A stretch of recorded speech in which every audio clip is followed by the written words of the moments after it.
बिस्मिल्लाहिर्रहमानिर्रहीम। आज हम प्रोफेशनल प्रैक्टिसेस इन आईटी का टॉपिक इंटेलेक्चुअल प्रॉपर्टी जो लास्ट लेक्चर में हम डिस्कस कर रहे थे इसको कंटिन्यू करेंगे। तो इसके अंदर हम मज़ीद देखेंगे कि जो इंटेलेक्चुअल प्रॉपर्टी किस तरह से इम्प्लीमेंट होती है in research field and different institutions, और किस तरह से इसको हम लीगली परसू कर सकते हैं और किस तरह से आपका स्पॉन्सर या आपकी यूनिवर्सिटीज़ इसमें पार्टिसिपेट करती हैं। अ, इससे पहले कि हम लेक्चर नंबर इंटेलेक्चुअल प्रॉपर्टी के लेक्चर को डिस्कस करें, हम जरा प्रीवियस लेक्चर को जरा डिस्कस कर लेते हैं कि उसमें हमने क्या क्या चीज़ें डिस्कस की थी। इसके अंदर हमारे पास सबसे पहले जो बात की थी कि व्हाट इज इंटेलेक्चुअल प्रॉपर्टी। तो इंटेलेक्चुअल प्रॉपर्टी बेसिकली हमें पता है कि इंटेलेक्चुअल प्रॉपर्टी क्या थी, कि वो सिंप्लीफाइड फॉर्म थी किसी भी नॉलेज की और एक्सप्रेशन की क्रिएटेड बाय वंस इंटेलेक्चुअल, यानी कि किसी ने अपने आइडियोलॉजी को, अपने काम को क्रिएट किया और वो इस चीज़ के राइट्स रख रहा है, वो इस चीज़ को क्लेम करता है कि वो जस्ट उसने ही इन्वेंट किया है या ये आइडिया उसी का ही है, तो डेफिनेटली वो जो इंटेलेक्चुअल प्रॉपर्टी के राइट्स हैं वो उसी इन्वेंटर के पास ही होंगे। अब बेसिकली अगर हम बात करें कि basically what ever you do, what ever new product you develop, whatever idea you develop, whether it is a literary kind of field or whether it is a some kind of new invention। तो इसमें हमारे पास क्या होता है, यहाँ हमारे पास कोई ऐसा क्रिएटिविटी काम हो सकता है, तो data is considered as intellectual property. And there are some many things which would be considered as intellectual property, और बहुत सारी चीजें हो सकती है जो इंटेलेक्चुअल प्रॉपर्टी का पार्ट हो सकती है। अब इसमें इंटेलेक्चुअल प्रॉपर्टी में आप देखेंगे जो मेन थिंग है which you have to keep in your mind is that an intellectual property is a production of somebody intellect, somebody brain. If somebody has produced something by using their brain, it means that they have spent some energy, some effort, some time on that thing. So it should be considered as product of their intellectual, and it should not be given to other people for free with without the permission of the author or creator that work। अब इसमें हमारे पास देखेंगे different और बहुत सारी जो हमारे पास statutory protections आती हैं वो भी इसमें आती हैं कि जी अगर कानूनी तौर पे अगर हम बात करें तो there are various forms of statutory protection for intellectual property, but two that are most likely be relevant in the university environment and copyright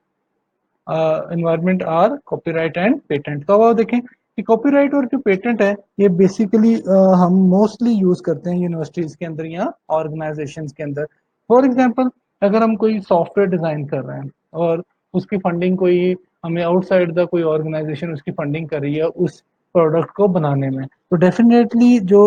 intellectual property rights होते हैं अब वो डिवाइड हो जाएंगे, यानी कि यूनिवर्सिटी तो ये क्लेम करेगी कि उसने उस प्रोडक्ट को डिज़ाइन किया है, उस प्रोडक्ट को इन्वेंट किया है, कोई नया सॉफ्टवेयर बनाया है, कोई आइडियोलॉजी है किसी वो डिजीज की कोर को या उसके लिए कोई रेलेवेंट मेडिसिन के लिए वो एक्सपेरिमेंट कर रहे हैं। लेकिन हमारे पास कोई ना कोई कानूनी प्रोटेक्शन होनी चाहिए कि जी वो जो आइडियाज इन्वेंट किया जा रहा है उसको ऑन कौन करेगा। तो डेफिनेटली हमारे पास डिफरेंट पार्टीज आएंगे, यूनिवर्सिटी के अपने इंटेलेक्चुअल प्रॉपर्टी राइट्स होंगे कि वो किस हद तक उस यूनिवर्सिटी के साथ अपने आइडियाज को, अपनी आइडियोलॉजी को शेयर करेगी, और बिल्कुल इसी तरह ही वो जो हमारे पास कंपनी है या वो जो हमारा स्पॉन्सर है जो हमें बेसिकली वो हमें फंडिंग कर रहा है उस प्रोडक्ट की डेवलपमेंट के अंदर या उस प्रोडक्ट को बनाने में, तो वो भी उसके अंदर अपने प्रॉपर राइट्स रख रहा होगा कि वो उसको किस तरह से दिखेगा, कि उसके पास कितने राइट्स हैं, कि वो प्रोडक्ट उसकी है, उस प्रोडक्ट को वो क्या कर सकता है, वो सेल कर सकता है, वो अपनी प्रोडक्ट के जो आइडियोलॉजी है वो मार्केट के अंदर शेयर कर सकता है, वो उससे नई चीज़ें इन्वेंट कर सकता है। तो डेफिनेटली ये हमारे पास एक कानूनी तौर पर प्रोटेक्शन होती है कि यूनिवर्सिटी अपने राइट्स रख रही होती है, यूनिवर्सिटी कुछ हद तक वो चीज़ें क्या करती है, शेयर करती है अपने इन्वेंटर के साथ या अपने स्पॉन्सर के साथ, और इसी तरह से वो स्पॉन्सर के पास भी कुछ राइट्स होते हैं कि वो विदाउट क्या कहते हैं प्रायर परमिशन वो यूनिवर्सिटी के, यानी कि यूनिवर्सिटी की परमिशन के बगैर वो कुछ भी काम नहीं कर सकता। अगर वो किसी की जगह पे अपने आइडिया को शेयर करना चाहता है या अपनी बात को कहीं पे वो एक्सप्रेस करना चाहता है, तो डेफिनेटली वो जो एक्सक्लूसिव राइट्स हैं यूनिवर्सिटी के पास, वो डेफिनेटली यूनिवर्सिटी से पहले परमिशन लेगा, फिर वो अपने उस आइडियोलॉजी को या अपने उस कॉन्सेप्ट को जो यूनिवर्सिटी में डिज़ाइन किया गया है, यूनिवर्सिटी में उसकी प्रोडक्शन की गई है, यूनिवर्सिटी में उसको ये क्या कहते हैं कि जी उसको हमने डेवलप किया है, तो डेफिनेटली फिर वो यूनिवर्सिटी के परमिशन से लोगों के या वो मीडिया के ऊपर या कहीं पे भी जहाँ पे भी वो उसको ऑन एयर करना चाहता है वो कर सकता है। अब अगर हम बात करते हैं जी कंप्यूटर सॉफ्टवेयर की, तो कंप्यूटर सॉफ्टवेयर में हमारे पास for example computer software which could be any form of application simple software, it called yani it could not be copy of some other software, it could be considered as intellectual property। तो अगर हमने कोई software design किया है और वो किसी की कॉपी नहीं है, यानी कि किसी को हमने यानी कि ये कह लें कि किसी का हमने नकल नहीं की है उस सॉफ्टवेयर को बनाने में, तो डेफिनेटली वो उस यूनिवर्सिटी की इंटेलेक्चुअल प्रॉपर्टी में आ रहा होगा। अब इसमें हमने ट्रेडमार्क को भी डिस्कस किया था लास्ट टाइम कि ट्रेडमार्क्स हमारे पास बेसिकली क्या थे, कि ट्रेडमार्क हमारे पास है। In a trademark there are some, हमारे पास कुछ लोगोज हो सकते हैं, there are some kind of tag lines हो सकती हैं किसी भी कंपनी की जो यूनिकली उसको आइडेंटिफाई कर रही है या यूनिकली उसकी प्रोडक्ट्स को आइडेंटिफाई कर रही है, which is considered as intellectual property. There are various forms of statutory हमारे पास प्रोटेक्शन है for intellectual property, but two हमारे पास मोस्ट लाइकली भी रेलेवेंट, जैसे मैंने अभी बात की है कि मोस्ट लाइकली रेलेवेंट कौन कौन से हैं, या तो हम पेटेंट्स की बात करते हैं बहुत ज़्यादा कि हमारे पास पेटेंट्स हैं, हमने इसको इन्वेंट किया है, हम इसकी आइडियोलॉजी हमारे पास है, या हमने कोई सॉफ्टवेयर लिखा है, या हमने कोई बुक लिखी है, या हमने कोई कंपोजिशन की है, तो हम उसके कॉपीराइट एक्ट हमारे पास होंगे इसके। इसी तरह हमारे पास अगर बात करते हैं कि जी अब ऑनर कौन हो सकता है, तो इससे पहले हम कॉपीराइट को भी मैं जरा थोड़ा सा एक्सप्लेन कर देता हूँ कि व्हाट इज कॉपीराइट। कॉपीराइट हम किसे बोल रहे थे, तो copyright is your own production in form of some book, some manual,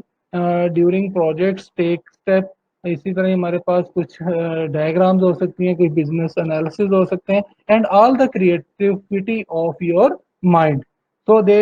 will they all should be considered as intellectual property। You can simply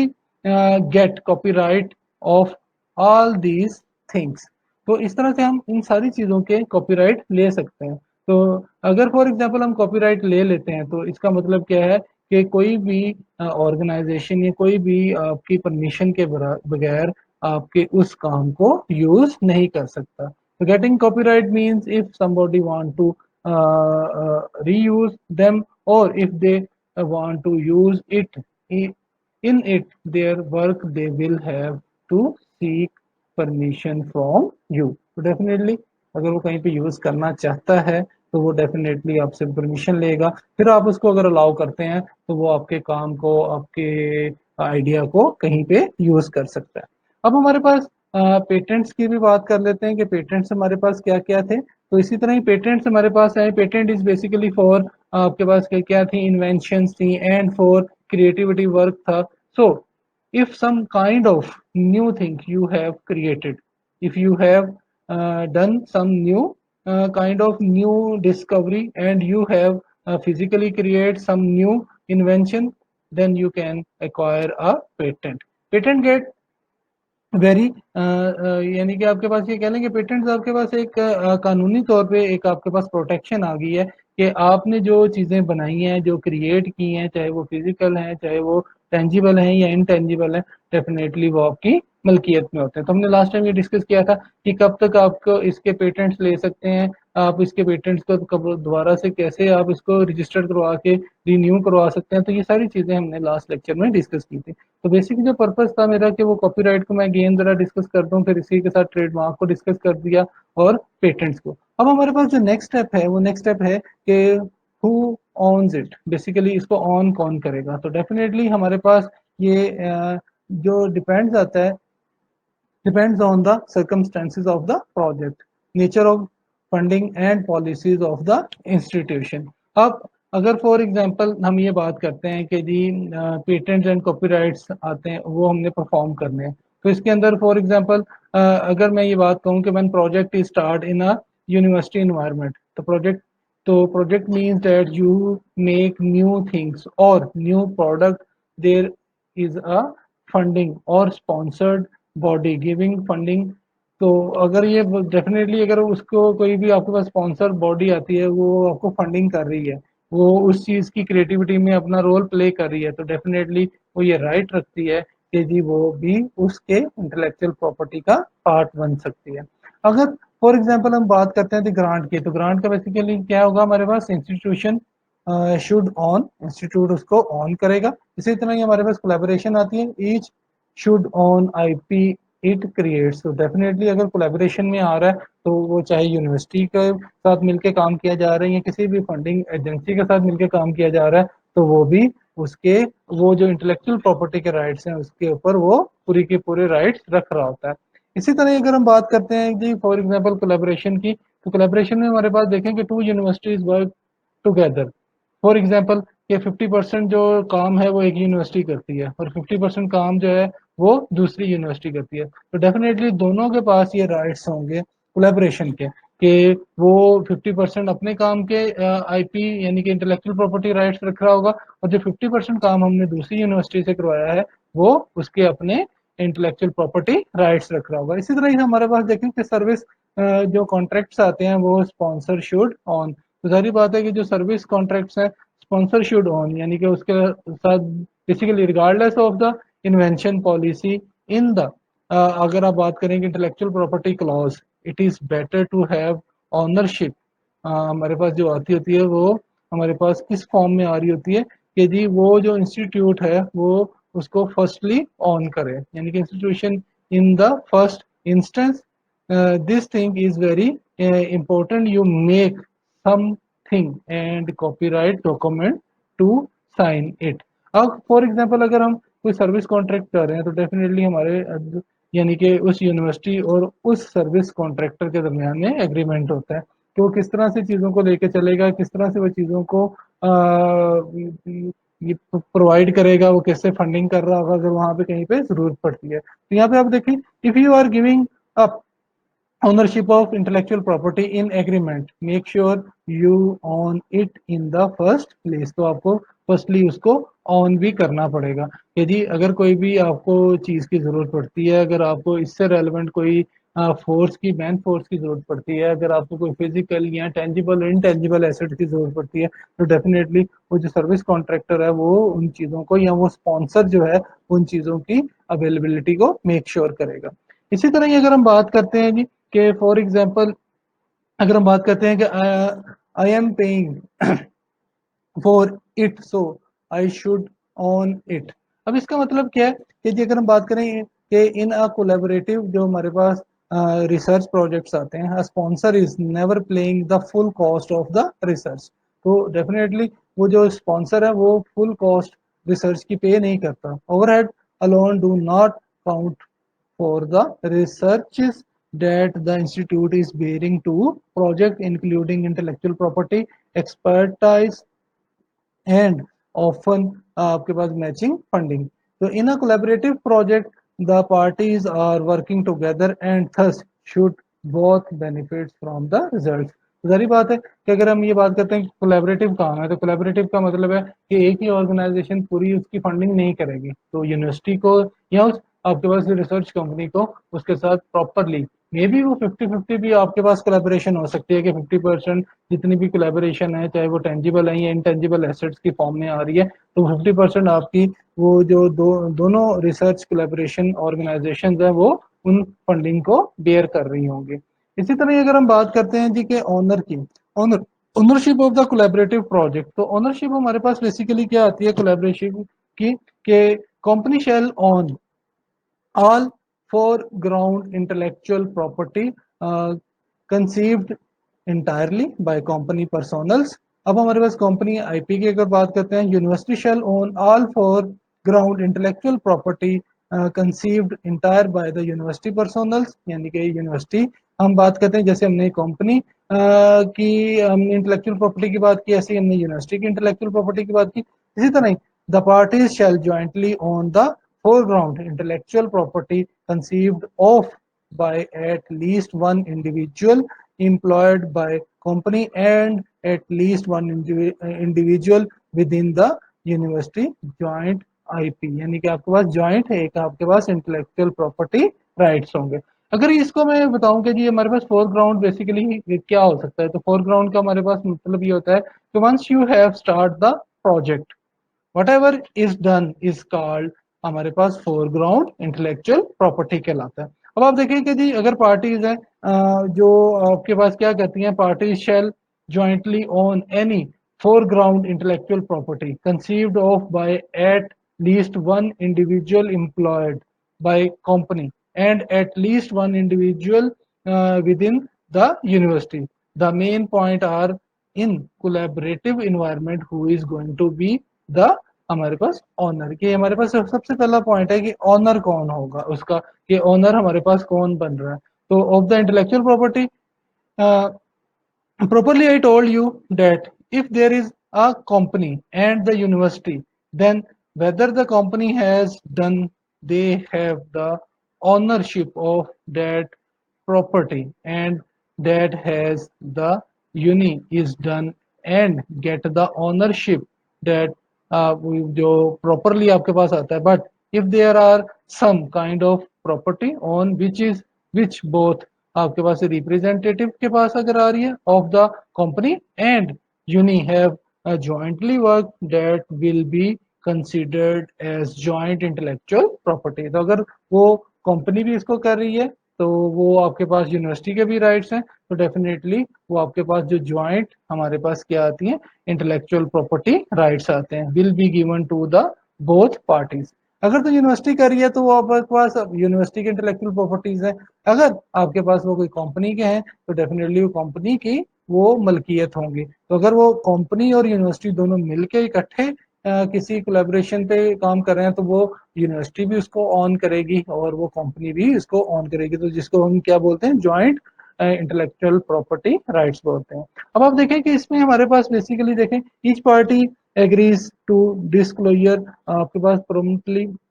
to the other parties any and all हमारे पास foreground intellectual property created by or on behalf of the party under the project to the other parties regardless of whether or not capable of protection by patent, copyright, industrial design and जो जितने भी हमारे पास patents आ रहे हैं। तो यहाँ पे हमारे पास बेसिकली ये कि कंपनी कब ऑन करेगी, जब डेफिनेटली जो कंपनी की foreground intellectual property conceive entire by company personal, जब कंपनी पर्सनल्स करेंगे तो वो कंपनी की इंटेलेक्चुअल प्रॉपर्टी है। जब यूनिवर्सिटी के कोई प्रोफेसर हैं या स्टूडेंट्स हैं उसके ऊपर काम कर रहे हैं तो डेफिनेटली यूनिवर्सिटी के इंटेलेक्चुअल प्रॉपर्टी के राइट्स उसके मिल रहे होंगे। और अगर हम बात करें कि कंपनी और यूनिवर्सिटी दोनों मिलकर इकट्ठे किसी प्रोजेक्ट पे काम कर रहे हैं तो डेफिनेटली ये इनके पास एक ज्वाइंटली बेसिकली आपके पास ज्वाइंट इंटेलेक्चुअल प्रॉपर्टी आपके पास एक राइट्स आ जाएंगे जो दोनों पार्टीज के पास होंगे। इसी तरह ही हम जरा बात करते हैं ग्रांट ऑफ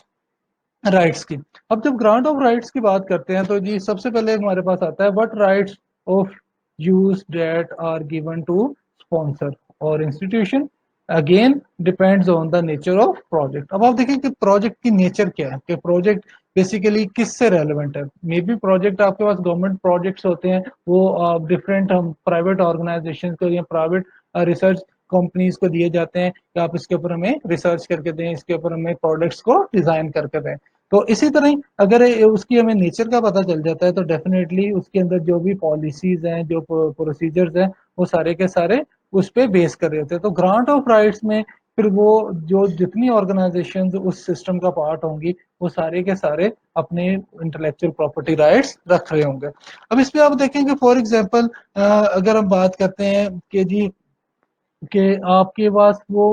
किस पे डिपेंडेंट होंगे, तो कहते हैं licence is the right of party to use intellectual property. तो सारी बात है कि जी अगर आपके पास उसको पास उसको यूज करने का लाइसेंस है, राइट्स हैं आपके पास, तो आप उसके इंटेलेक्चुअल प्रॉपर्टी को यूज कर सकते हो। Can be limited by field, duration, geographical area और हमारे पास एक्सक्लूसिविटी जो हमारे पास आती है वो हम इसको यूज करें। अगर तो हम ये बात करते हैं कि जी license is the right to the party to use the IP can be limited by field, duration, or geographical areas. तो license is another thing because कि अगर हम बात करें कि जी when you are selling the copyright to somebody else, then you define clearly what you give them. For example, if you sell license, you are the permission to make copies and permission of the selling on the other countries, permission to use different companies, and clearly define how company peoples are use the product. अब आपने क्या करना है, जो अगर आपके पास exclusive rights हैं, and exclusive rights का मतलब क्या होता है? Right means that the only person that can use the intellectual property in the license even to exclusion of the owner. तो अगर वो उसके पास एक्सक्लूसिव राइट्स हैं, तो अगर उसने ओनर से परमिशन नहीं भी ली तो डेफिनेटली वो उसको यूज कर सकता है। डिफरेंट और पर्पजेस के लिए यूज किया जा सकता है, लाइक वो रिसर्च में यूज कर सकता है, वो किसी जगह पे वो किसी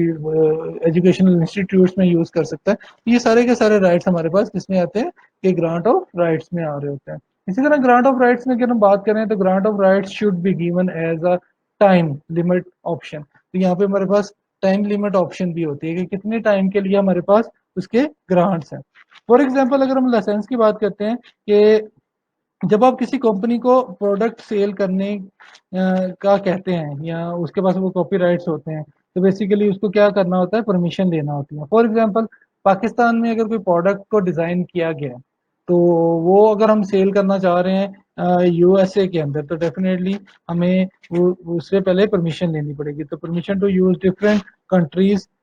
कितने लोग आपके जो हैं वो लोग इस प्रोडक्ट को यूज कर सकते हैं, ये भी उसके अंदर क्लियरली मेंशन होता है। और उस कंपनी के पास कितने राइट्स हैं कि वो इसको कितनी और जगह पे इसको यूज कर सकती है। लेकिन टाइम इसके साथ बहुत इंपॉर्टेंट फैक्टर है कि वो कितने टाइम के लिए आप उसको राइट्स दे रहे हो, कि जी वो कितने टाइम तक इन चीजों को यूज कर सकता है। तो यहाँ पे आप देखें, try to avoid setting royalty rates in the research agreement. तो बेसिकली जो हम एग्रीमेंट कर रहे होते हैं ग्रांट के, उसके अंदर रॉयल्टी का जो एक आप ये कह लें कि जी रिसर्च एग्रीमेंट है, उसमें अवॉइड करना चाहिए। मे बी अगर आपके पास वो प्रोडक्ट जो है आपने दोबारा से उसको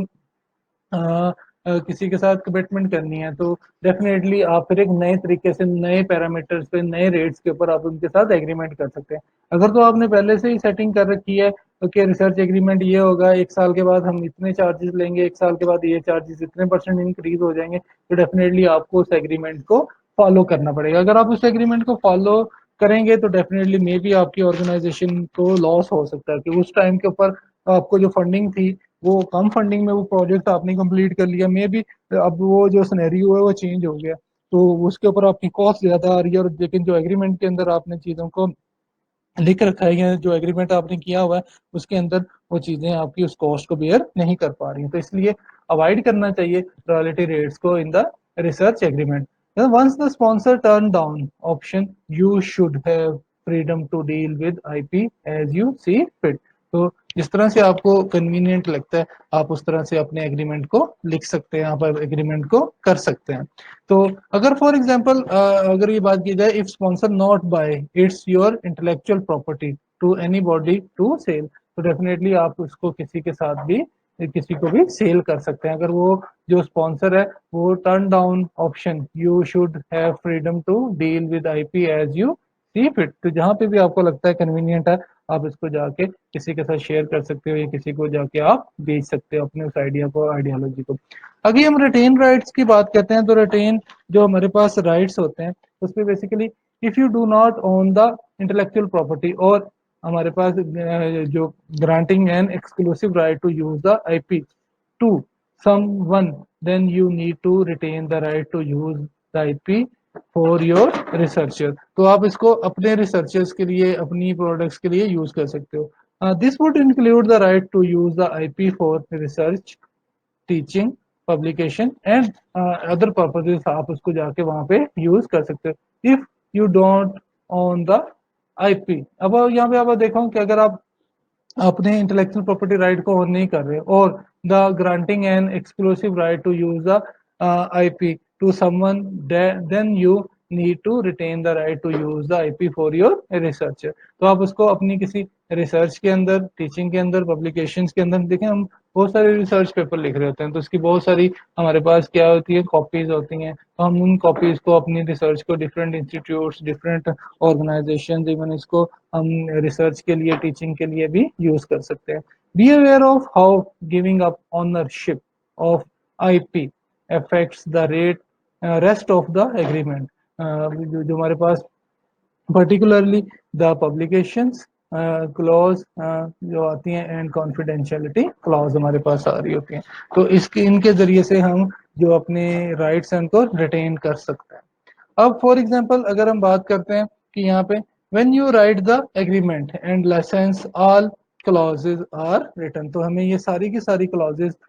को एग्रीमेंट के अंदर लिखना पड़ेगा। पब्लिकेशन कैसे करेंगे, कॉन्फिडेंशियलिटी हम कैसे रखेंगे, हम जो अपनी आइडियोलॉजी है उसको किस तरह से मेंटेन करेंगे कि वो कॉन्फिडेंशियल रहे, वो दूसरी ऑर्गेनाइजेशंस को इसका पता ना चले। तो ये सारी चीजें हम अपनी अपनी बेसिकली जो हमारे पास रिटेन्ड राइट्स होते हैं उसके अंदर हम मेक श्योर कर रहे होते हैं। अब इसके साथ अगर हम बात करते हैं तो rights to assign intellectual property to investors.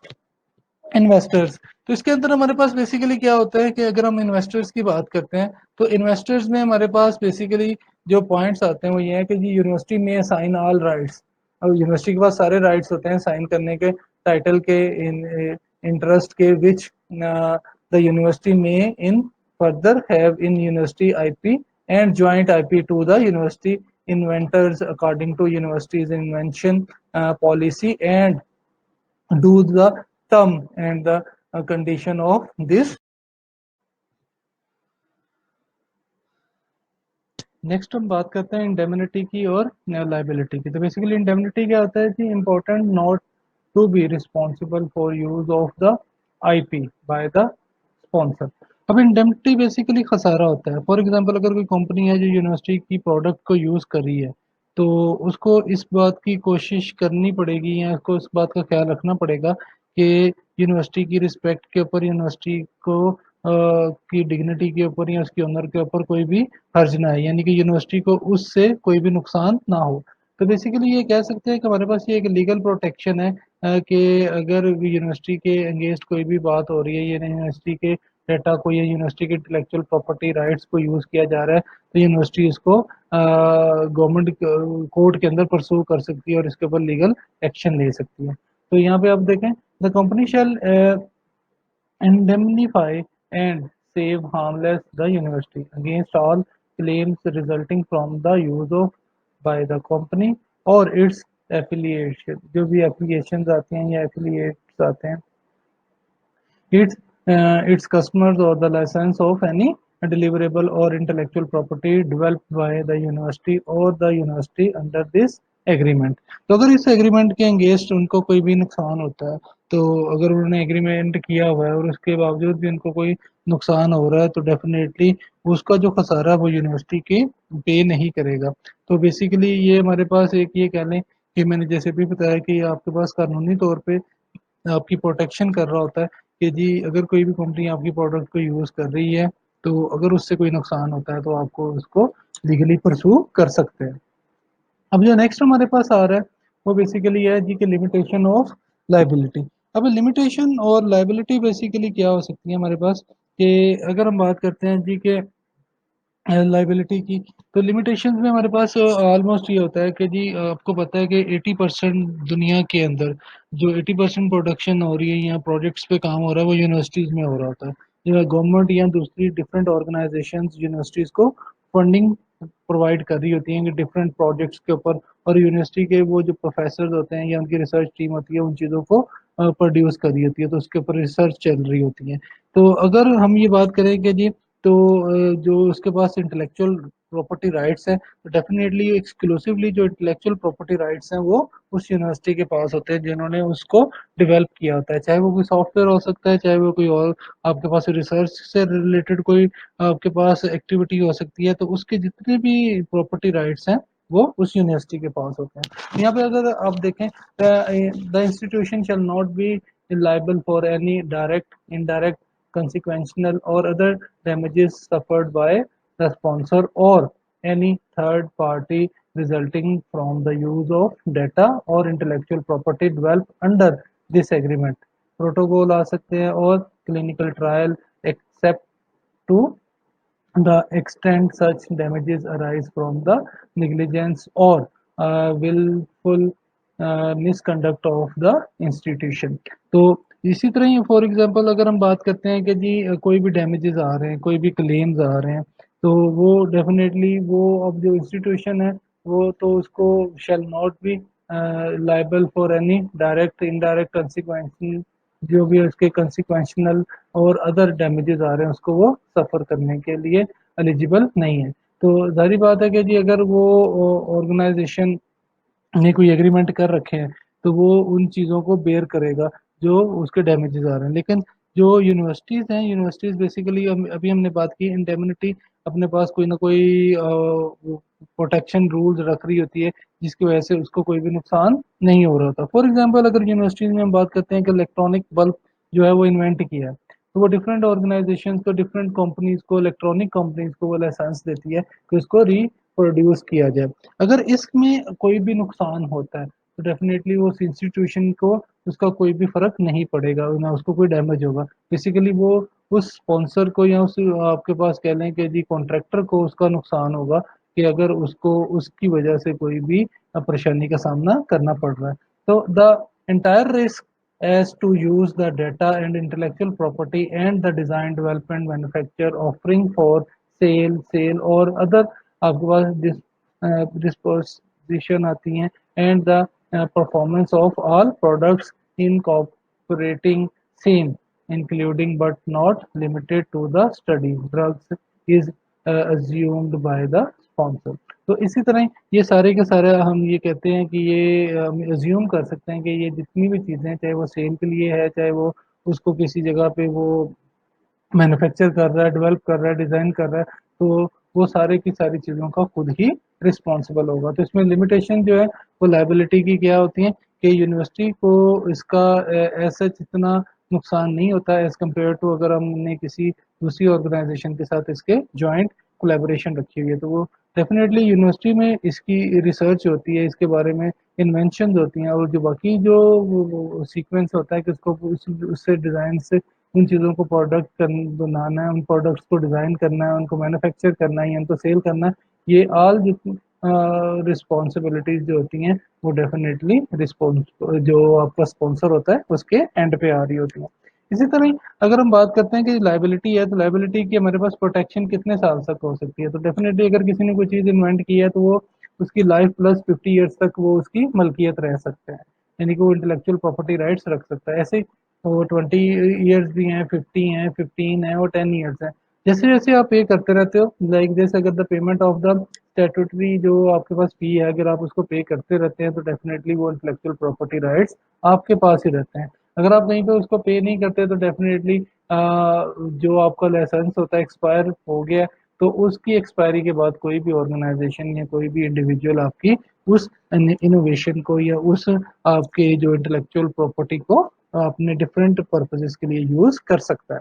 इसी तरह ही ओनरशिप की अगर हम बात करते हैं तो ओनरशिप में अगर हम बात करें तो ओनरशिप में हमारे पास रहता है हु इज़ द ओनर। तो डेफिनेटली जिस ऑर्गेनाइजेशन ने उसको डिज़ाइन किया है तो वो ही उसको बेसिकली ओनरशिप का एलिजिबल होगा। तो अगर हम बात करते हैं कि यूनिवर्सिटी में कोई चीज़ डिज़ाइन की गई है, यूनिवर्सिटी में उस चीज़ को डेवलप किया गया है, तो डेफिनेटली फिर वो जो यूनिवर्सिटी है वो उसके ओनर कहलाएगी। उसकी वो अगर वो जॉइंटली किसी कोलैबोरेशन में आ रहा है तो उसके अंदर जो राइट्स हैं इंटेलेक्चुअल प्रॉपर्टी के वो डेफिनेटली डिवाइड हो जाते हैं कि यूनिवर्सिटी अपने इंटेलेक्चुअल प्रॉपर्टी राइट्स रख रही होती है, इसी तरह जो स्पॉन्सर है जो उसके ऊपर फंडिंग कर रहा है उसके पास भी कुछ राइट्स होते हैं कि वो भी उसका स्टेक होल्डर होता है उस प्रोडक्ट का या उस प्रोजेक्ट का जिसको यूनिवर्सिटी के अंदर डेवलप किया जा रहा होता है। इसमें अगर आप बात करें कि जी हम हमारे पास प्रॉपर प्लान स्टिफ रूल्स होते हैं, इसी तरह ही डिफरेंट रूल्स रेगुलेशंस हैं, हमारे पास एग्रीमेंट्स होते हैं, कॉन्ट्रैक्ट्स होते हैं जिनकी बेसिस के ऊपर ये सारी चीज़ें की जा रही होती हैं, इनको डेवलप किया जा रहा होता है, इनको मैन्युफैक्चर किया जा रहा होता है, रिसर्च किया जा रहा होता है। इवन अगर हम बात करते हैं एम्प्लॉयर की या एम्प्लॉय की, तो इसका रिलेशनशिप भी बहुत इंपॉर्टेंट है। फॉर एग्जाम्पल जो एम्प्लॉयर है एंड एम्प्लॉय है वो इंक्लूड डिफरेंट कॉपीराइट्स, तो वो उसके भी कॉपीराइट्स होते हैं कि जी एम्प्लॉयर के कितने हैं और वो जो एम्प्लॉय है उसके पास कितने कॉपीराइट्स हैं, कि अगर किसने उसके ऊपर कोई टास्क परफॉर्म किया। फॉर एग्जांपल अगर हम इंडिपेंडेंट कॉन्ट्रैक्टर की बात करते हैं, तो फॉर एग्जांपल अगर हमने कोई सॉफ्टवेयर डिज़ाइन किया है, उसके अंदर हमने कोई स्मॉल पीस ऑफ कोड किसी दूसरी कंपनी से डिज़ाइन करवाया, तो डेफिनेटली वो जो पीस ऑफ कोड है उसके जो आपके जो इंटेलेक्चुअल प्रॉपर्टी राइट जो रूल्स होंगे या जो प्रोटेक्शन होगी वो डेफिनेटली उस ऑर्गेनाइजेशन के पास होंगी। तो इसी तरह वो पूरे के पूरे अपने राइट्स रखेगा, उसके ऊपर कॉपीराइटेड होगा कि वो जो पीस ऑफ कोड है जो उसके अंदर यूज किया जा रहा है वो उसकी कॉपीराइट्स हैं और वो उसकी इंटेलेक्चुअल प्रॉपर्टी है। इसी तरह गवर्नमेंट एम्प्लॉयज हैं, ये भी स्टेक होल्डर्स होते हैं। किसी भी अगर हम गवर्नमेंट कोई भी प्रोजेक्ट डिज़ाइन करवाना चाह रही है तो डेफिनेटली गवर्नमेंट जो है वो डिफरेंट यूनिवर्सिटीज़ को या डिफरेंट रिसर्च एजेंसीज को फंडिंग कर रही होती है, तो वो जो फंडिंग कर रही होती है तो डेफिनेटली वो भी उस प्रोजेक्ट का या उस आपकी जो डेवलपमेंट है उसका स्टेक होल्डर होता है, तो उसके पास भी वो उतने ही इंटेलेक्चुअल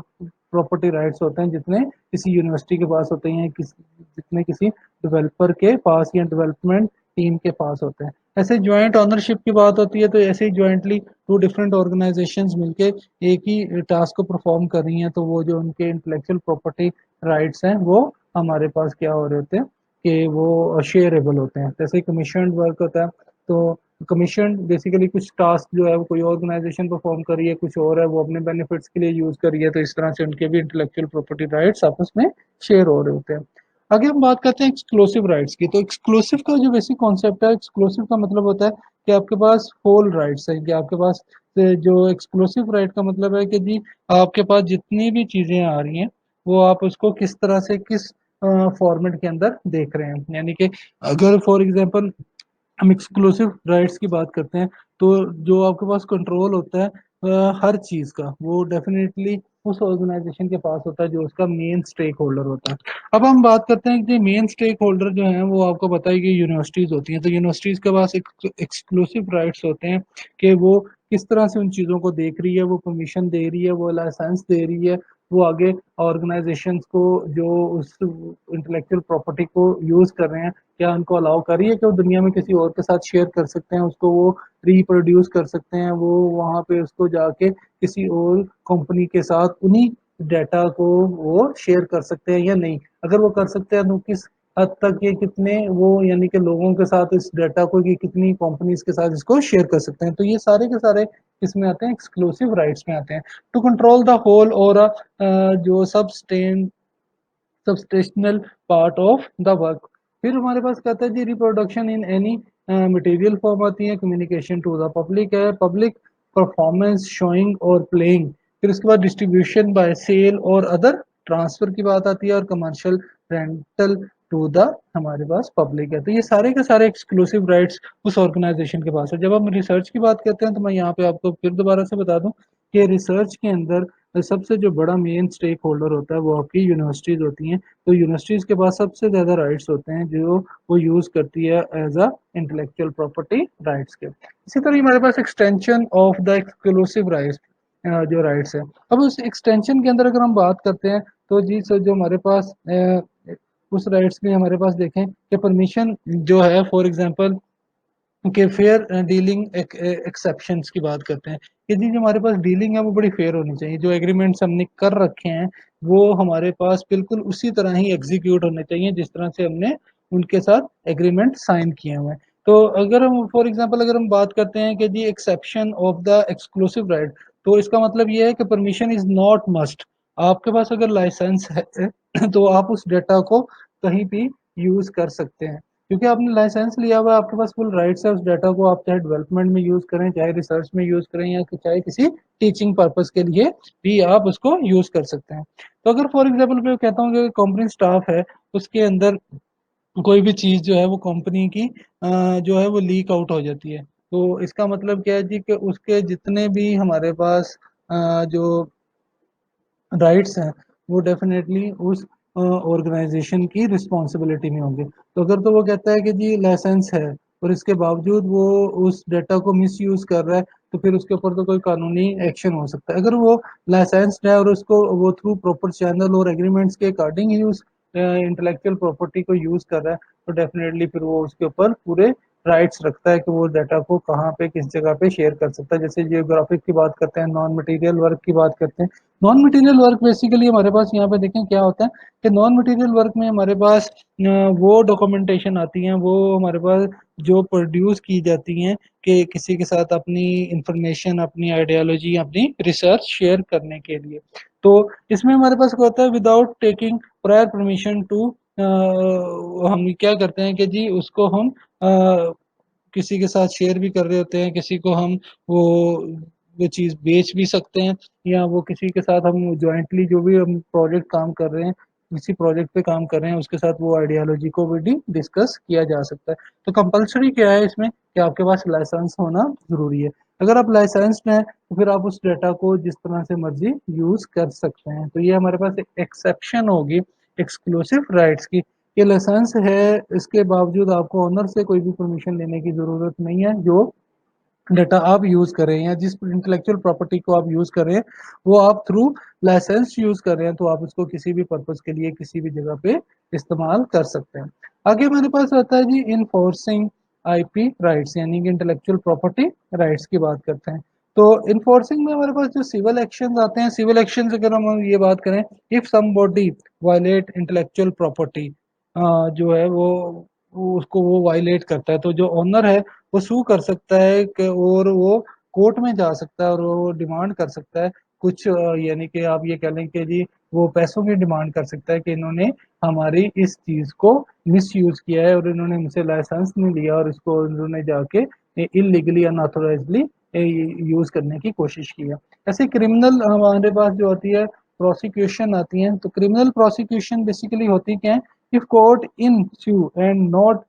पेमेंट, जो हमारे पास आती है वो जो ओनर है वो पेमेंट नहीं कर रहा, तो इसका मतलब क्या है जी कि जो क्रिमिनल ऑफेंसेस आती है और क्रिमिनल जो प्रोसिक्यूशन आती है वो सारी की सारी इसके ऊपर इम्प्लीमेंट हो रही होती हैं। तो वो बेसिकली फिर क्या होता है कि जितने भी आपके डैमेजेस होते हैं या जितनी भी आपके पास वहाँ पे कोई आपको उससे आपकी डिग्निटी या रिस्पेक्ट को कोई भी फर्क पड़ रहा होता है, तो आप उसको क्लेम कर सकते हैं। और यह कोर्ट जो होती है ये बेसिकली फिर इस चीज़ को क्या करती है, अकॉर्डिंग टू लॉ देख रही होती है, और वो जो बंदा जो आपकी प्रोडक्ट्स को या इंटेलेक्चुअल प्रॉपर्टी को विदाउट एनी लाइसेंस और परमिशन यूज करता है, फिर उसको वो पेनल्टी जो आपने क्लेम की होती है वो ऑर्डर कर रही होती है कि जी इनको ये प्रोवाइड किया जाए, इतने जो सॉर्ट ऑफ अमाउंट है वो उनको पे की जाए। अगर वो प्रूव हो जाता है कि वो विदाउट लाइसेंस है, तो कॉस्ट ऑफ हमारे पास जो आता है वो आता है लिटिगेशन का जो प्रोसेस आता है। लिटिगेशन बेसिकली क्या होती है, any person without the permission use to give cost bear of हमारे पास prosecution. This assistance from the enforcement division, ये इन्फोर्समेंट डिवीजन भी बेसिकली इसमें अहम रोल प्ले कर रही थी। Like any person to use without the permission enforcement division to his own action, your thing is used company unlawful. तो definitely वो जो अनलॉफुल ही होता है, तो इसमें आपके पास जो एस्टेब्लिशमेंट डिवीजन आता है, पुलिस आता है, या और बहुत सारे लॉ एनफोर्समेंट एजेंसीज आती हैं, वो आपकी हेल्प कर देती हैं। Being a in being a vigilant and self help, तो बीइंग अ विजिलेंट का मतलब बेसिकली क्या है कि to see the products without permission, not use और प्रोड्यूस, ना तो वो यूज की जा सकती है ना ही वो प्रोड्यूस की जा सकती है। लाइसेंस कंपनी टू यूज और नॉन लाइसेंस जो है is not use to see on them, तो यहाँ पे उनको कोई भी अलाउ नहीं होता। डेफिनेटली अगर हम लाइसेंस्ड हैं तो हम उसको बिल्कुल फ्रीली और बिल्कुल वो फ्रीडम के साथ उसको यूज़ कर सकते हैं। लेकिन अगर हम नॉन लाइसेंस्ड हैं तो ना ही हम उसको यूज़ कर सकते हैं, ना ही हम उसको रिप्रोड्यूस कर सकते हैं। ऐसे ही हमारे पास सिविल एक्शन हैं। सिविल एक्शन क्या क्या हो सकते हैं, स्टार्टिंग का civil action, like civil action में हमारे पास क्या होता है जी कि हम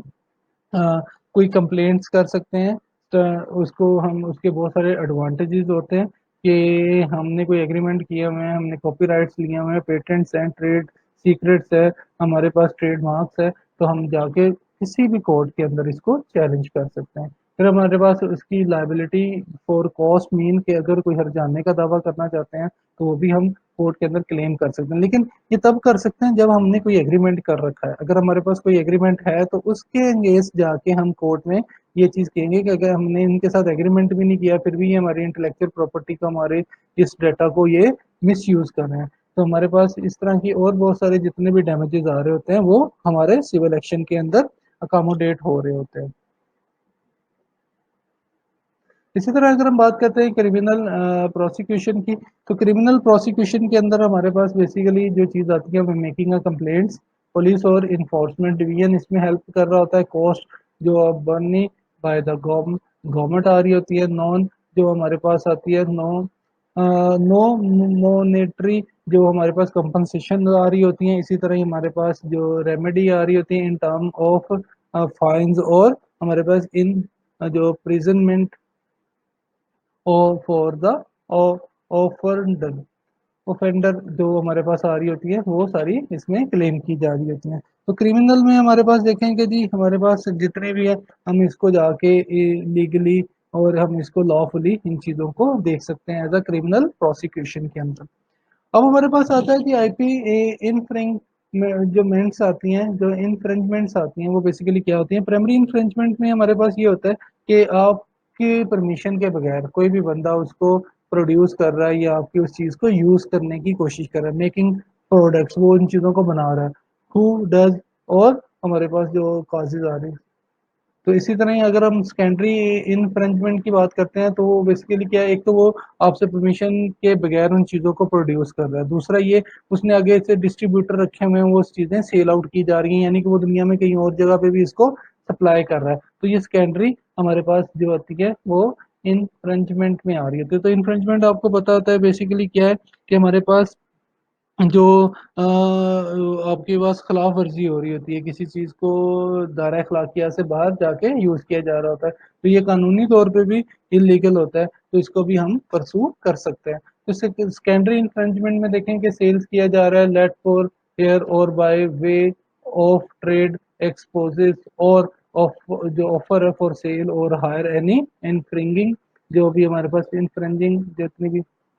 कॉपीज होती हैं उनको बेचा जा रहा है कि दुनिया में वो डिस्ट्रीब्यूट की जा रही हैं या वो इंपोर्ट की जा रही हैं एक कंट्री से दूसरी कंट्री में। यहाँ पाकिस्तान में वो चीज़ें बन रही थी तो वो अमेरिका एक्सपोर्ट इंपोर्ट की जा रही हैं, वहाँ पे लोगों के साथ शेयर की जा रही हैं, वहाँ पे भेजी जा रही हैं, तो विदाउट एनी प्रायर परमिशन। तो ये हमारे इसी तरह ये भी लॉ के अंदर आ रहा होता है कि इसको भी रोका जा सकता है कि ये क्या क्या चीज़ें किस तरह से ये गैर कानूनी तौर पर यूज़ की जा रही हैं। ऐसे कमर्शलाइजेशन का भी जितने भी राइट्स होते हैं वो एक्सक्लूसिव राइट्स के तौर पे आ रहे होते हैं, तो और जिस ऑर्गेनाइजेशन के पास इसके एक्सक्लूसिव राइट्स हैं वही उसको साइन कर सकता है, वही उसका लाइसेंस दे सकता है, वही इसको एक्सक्लूसिव और नॉन एक्सक्लूसिव डिफरेंट जो उनके राइट्स हैं उनको यूज करते हुए वो उन चीज़ों को ऑन एयर कर सकता है। लेकिन वो सारे राइट्स किसके पास होते हैं, डेफिनेटली अगर हम बात करते हैं तो 80% ऑफ द वर्ल्ड जो है वो यूनिवर्सिटीज़ को वो प्रोजेक्ट्स दे रही होती है, वो जो राइट्स होते हैं वो यूनिवर्सिटीज़ के पास होते हैं या उन रिसर्च ऑर्गेनाइजेशंस के पास होते हैं, तो वो भी वो उस चीज़ की रिस्पॉन्सिबल है या वो ही सिर्फ ये काम कर सकती है कि उन चीज़ों को कमर्शलाइज कर सकती है। तो ये कमर्शलाइजेशन का जो राइट्स हैं ये डेफिनेटली एक्सक्लूसिव जो हमारे पास राइट्स आते हैं ये इन्हीं के ही अंडर आ रहे होते हैं, कि जिस ऑर्गेनाइजेशन के पास एक्सक्लूसिव राइट है वही उन चीज़ों को जो कमर्शलाइजेशन यानी कि उसको कमर्शलाइज कर सकती हैं। तो आज का लेक्चर इंशाल्लाह होपफुली आपको समझ आ गया होगा, जिसमें हमने इंटेलेक्चुअल प्रॉपर्टी को डिटेल से डिस्कस किया। इंटेलेक्चुअल प्रॉपर्टी में हमने कॉपीराइट को डिस्कस किया, हमने ट्रेडमार्क, ट्रेड सीक्रेट, पेटेंट्स को और इन सारी चीज़ों को डिस्कस किया। इसके बाद हमने यहाँ पे बहुत सारी और चीज़ों को भी डिस्कस किया, जिसके अंदर हमारे पास कुछ एक्सक्लूसिव और कुछ नॉन एक्सक्लूसिव जो है वो राइट्स की बात की। फिर हमने यहाँ पे कॉन्सेप्ट एक देखा था इंडेमनिटी का, कि इंडेमनिटी क्या होती है, उसमें क्या खसारा होता है, तो वो उसमें यूनिवर्सिटीज उसका उसकी रिस्पॉन्सिबल हैं या नहीं है। इसी तरह हमने ग्रांट ऑफ राइट्स की बात की। इसके बाद हमने एक्सक्लूसिव राइट्स की बात की, प्राइमरी इन्फ्रिंजमेंट क्या होते हैं, सेकेंडरी इन्फ्रिंजमेंट्स क्या होते हैं। तो इंशाल्लाह होपफुली आपको जो कॉन्सेप्ट है इंटेलेक्चुअल प्रॉपर्टी राइट का वो क्लियर हो गया होगा। मजीद अगर कोई भी आपको इससे रेलेवेंट कोई डिस्कशन करनी है तो वो डिस्कशन सेशन जो हमारे ऑनलाइन चल रहे हैं इंशाल्लाह हम उसके अंदर इसको फर्दर डिस्कस कर सकते हैं। तो कोशिश करिएगा अपने तौर पे इन चीज़ों को खुद से ज़रा समझने की कोशिश करें, लेक्चर को सुनें, लेक्चर स्लाइड्स को रीड करें, तो इंशाल्लाह जो आपके मज़ीद जो कोई भी एम्बिग्युइटीज़ आएँगी या कोई भी आपको इसमें कोई पॉइंट्स ऐसे हैं जो आपके समझ में नहीं आ रहे हैं या जिन पॉइंट्स पे आपको डिफ़िकल्टीज़ होती हैं, तो इंशाल्लाह हम उसको ऑनलाइन सेशन के अंदर डिस्कस करेंगे। तब तक के लिए इजाज़त दीजिए। अल्लाह हाफ़िज़।